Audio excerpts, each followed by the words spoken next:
I was on Seroquel, Celexa, and Vyvanse. They're all like mood stabilizers or antidepressants. Well, if you took them right, they kind of made you numb. But for a while, I kind of just on again, off again took them, and that really messed me up. That made me feel a lot worse. But whenever I was taking them like I was supposed to, I just didn't really feel much of anything. I punched a door twice. The first time just didn't hurt enough, I guess. I don't know. So I completely just shattered my knuckles, broke the bones. It was like they disappeared. So I have a couple metal plates. I don't know if you can see. It's all lumpy and stuff. Getting serious.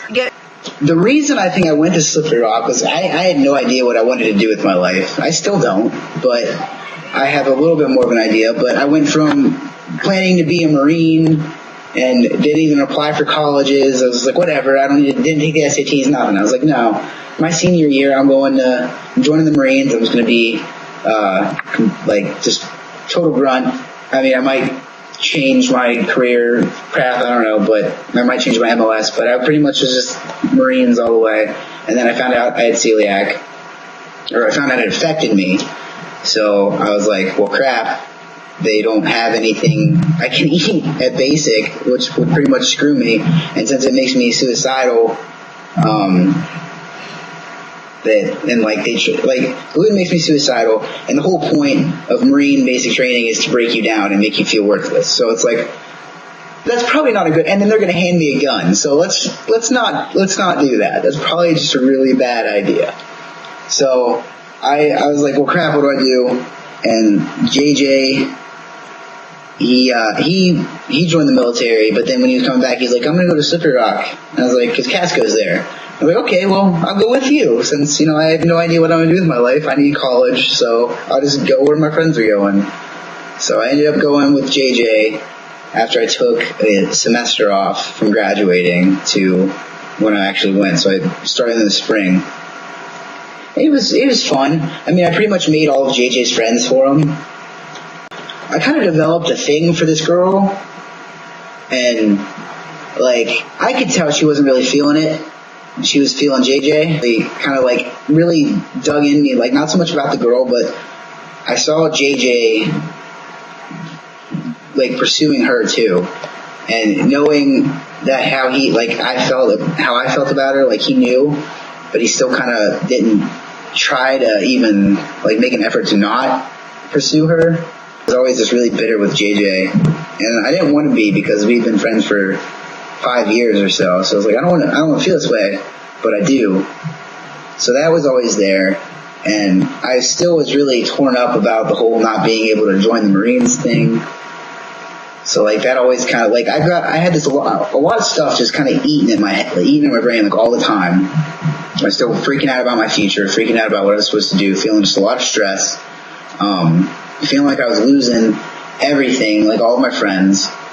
And then I wasn't used to being away from my friends from home so much, because we pretty much, they're my brothers. I pretty much, spent all of my time with them, and they were gone, so I was, freaking out about that, and I just felt like I was losing everything. And then, to top that off, you just don't drink half a handle of anything when you feel upset about anything.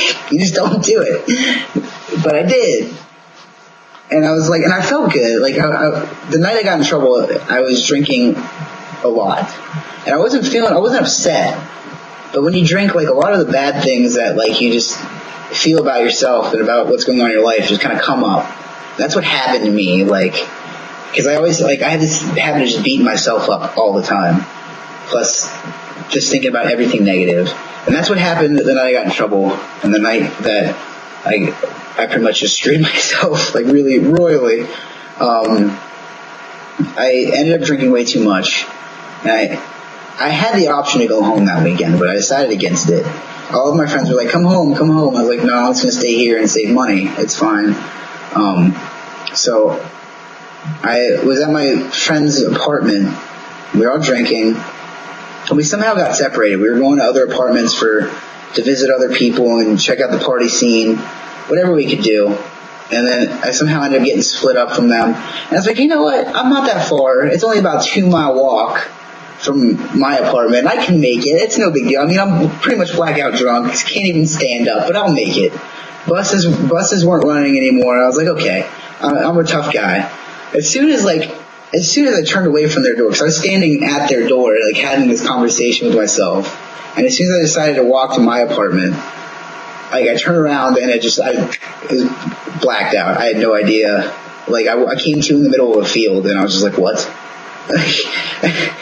So I was like really paranoid in the middle of nowhere. I had no idea where I was at. And I'm like trying to figure out where I'm at. Like I'm just surrounded by trees and I'm like, oh crap, I'm in the woods somewhere. I don't even, like I'm still drunk. I'm still like completely hammered. And I just remember this helicopter flying over top of me, and I was like, oh crap, they're after me. So I remember trying to climb this fence into these trees, and I couldn't. I was so drunk, I could not pull myself up. I was like, so I just laid against the fence. I was like, they're not going to see me. And there was nobody chasing me. I was just doing it for no reason. But then I ended up going through the woods and just beating myself up, like falling, hitting my head off trees, like pulling myself up by like jagger bushes. Like I just remember beating myself up bad. And I got really depressed. Like I tried to call my friends and they didn't answer. Tried to call Natalie. She didn't answer. And I called Haley, but Haley was out of town. She answered, but she was out of town. So she couldn't really help me. But I talked to her for a little bit, and I just remember getting really upset and really depressed and like just beating myself up and just thinking that nobody, like, what is the point of life? And like, why should I even care? Like, obviously nobody's going to care if I'm gone. Why should I? So I remember laying in the middle of the road, just passing out, hoping that a car would come and hit me. I woke up. I didn't succeed, by the way. I'm here and completely injury free, but I remember waking up. I just woke up to a cop kneeling over top of me, and I just remember thinking, like, the first thing that popped in my head was like, oh crap, like I am so screwed. So I was trying to be really polite. I remember this. I was trying to be like really like helpful and just like respectful, because I know how cops are. And it's like, okay, I need to be careful with this. So I just remember like trying to sit up. He's like, all right, sit back down. I was like, okay, yes sir. Like, and then I blacked out again. And apparently I tried to run. So I black out and I wake up to like laying over his cop car, like him patting me down, and I was like, I had no idea what was going on. I was like, oh crap. And then like he started asking me how dumb, like, do I know how dumb it is that I'm laying in the middle of the road?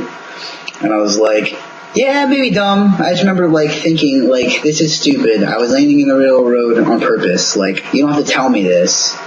Like, and I explained it to him. I was like, I don't care how dumb it was. I know it was dumb, but I wanted to be there and I wanted to die. Because he's like, you could have died. I was like, that's what I wanted. Like, don't be an idiot. That's what I wanted. I told you that's what I wanted. So he took me back to the station, and I just kept rambling on about how I just wanted to die. And I was telling him all this, like, a lot. And he unhandcuffed me for some reason. And there's 3 cops in the room. So as soon as he unhandcuffed me, like, there was one right in front of me. I just went for his gun. I was like, okay, I'm going for it. I'm going to get it, and I was going to shoot myself, and it'll be over, and I'll be done. But I didn't anticipate all 3 of them attacking me at the same time. So I was like, I went for it. He kind of knocked me down and from the front. And then the one in the back was like taking me from the back. He started tasing me in the back. And I felt it, but it didn't affect me. Like, I was like, this is tasing? That's not that bad. So like, I'm still wrestling these guys. And then like the third one comes around and they pin me down. They handcuff me, and they flip me over. And as soon as they flip me over, this cop just comes up with his knee and just jams it into my chest. And I was like, what the hell, man? Like, nobody, I was subdued. I was calm. But he flipped me over and just kneed me in the chest. I'm pretty sure he broke my ribs. And I was just like, I remember saying this. I was like, all right, I understand you guys tasing me, but the knee was unnecessary. Like, I just kept emphasizing that. I was like, that was very, very unnecessary. So they took me to the prison in Butler County after like They did all their processing and everything. And as soon as they pulled up, they tried to take me in, and the CEO was like, he can't be here. They told him, was like, you should have taken him to the hospital a long time ago. As soon as they say anything about suicide, they need to go to the hospital. Or if they would have just taken me to the hospital instead of unhandcuffing me, I would have gotten off, or I would have left that day with an underage drinking and public drunkenness. I was suspended for 1 year from Slippery Rock. So school-wise, I just got suspended. This was like 3 weeks into the semester, so I had to pay for what I had already, like the 3 weeks of classes, 2 weeks of classes. So, I mean, it cost me it wasn't very much, but I still had to pay it out of pocket. And I still had to pay for my apartment. I had a lease with JJ, and I still had to pay for the whole year. JJ was supposed to find a tenant or someone to come live with him, but he didn't. Legally, everybody I had talked to, they said, oh, you're going to get off easy. They're going to slap you on the wrist. They'll probably drop all the charges. Even the officers that arrested me, they said, we don't want to pursue charges. We just want to get you help. We just want to see you do better. And I was like, okay, cool. Maybe I'll just get out of here with a couple misdemeanors or summary probation. No big deal. And that was what it was looking like. My lawyer seemed optimistic about everything, and I was like, okay, well, this isn't that bad. I was in jail for about 2 weeks. I smelled really bad. By the way, it was terrible. When you go to jail, they give you everything you need except deodorant. It's just disgusting. Everything you need except deodorant. So I had toothpaste, toilet paper, toothbrush, soap, washcloth, towel. No toilet paper. So by the end of or not toilet paper, but no deodorant. So by the end of the 2 weeks I was there, I smelled really bad. I was using my one cellmate had baby powder, so I was using baby powder on my arms, just trying to smell a little better. And I had an undershirt that another guy gave me, and I mean, jail wasn't all that bad. It was uncomfortable and unpleasant, but it wasn't scary, and it wasn't very hostile.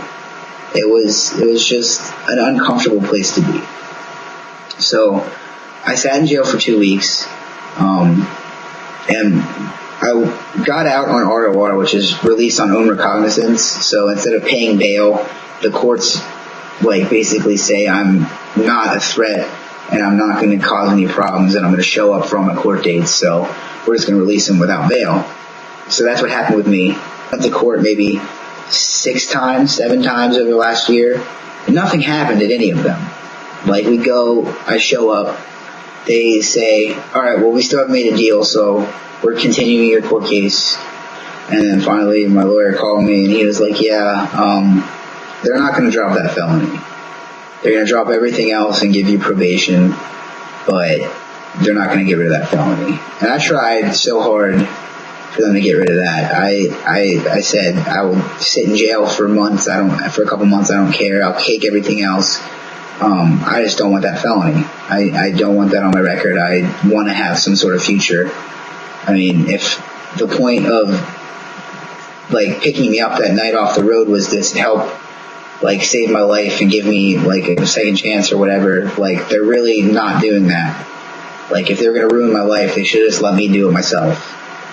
And it's going to follow me for the rest of my life. I'm going to Messiah now. I'm back home, which sucks. I mean, going from an apartment to living back at home is just kind of oh my gosh, this is terrible. But I'm commuting to Messiah College now. I haven't been to church in a while, but I was attending church very avidly. I was really involved with that, but ever since pretty much classes started, I kind of stopped going just to focus on school.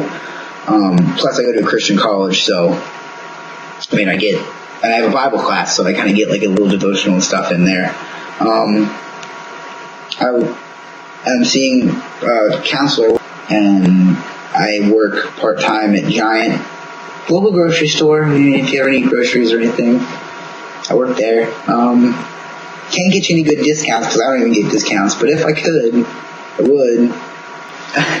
For, I guess if you have like depression, or if you think you have celiac or something. If you think you have celiac, talk to my mom. She knows everything. If you worry that you might have an allergy to gluten, I will tell my mother for you, and she'll show up with her books and her knowledge, and she'll be like, and she'll give you a little test. It's not going to mean anything, but she'll give you a test. No, but if you think you have celiac, I mean, the best thing would actually get tested.